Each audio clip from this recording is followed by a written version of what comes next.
Tonight, two towns are in mourning, and there are still many unanswered questions in the tragic deaths of two teens. The weekend deaths of those teenagers from the eastern part of the state has left two communities shocked and stunned. It happened in Eastford, Connecticut. Police say the two teens were killed on Route 44 when the car they were in went off the road, hit a tree, and plunged into a pond. As News 8's Tina Detel tells us, those who knew the teens are just trying to come to terms with what happened. This is the swamp where the car ended up after the fatal crash, which took the lives of these two teens. Now, state police say they were not ejected from the car, and they were not wearing seatbelts.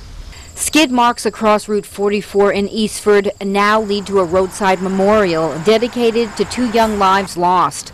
Police say 18-year-old Sebastian Richie Duclau was driving the Suzuki Forenza when it went off the road and rolled into this nearby swamp.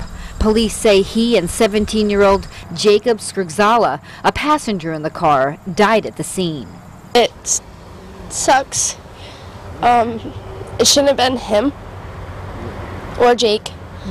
They were so young, but at least I can say that Sebastian went living his life the way that he wanted to. The loss of a best friend, sadness and sentiments shared on this growing memorial.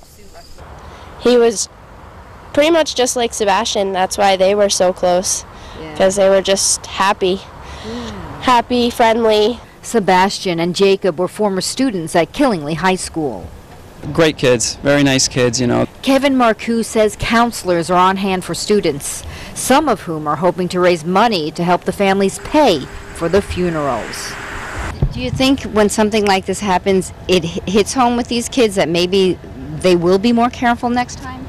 We'd like to think so, you know, we'd like to get the message across without something like this happening, but it definitely sends a message in a small community like this. It really hurts.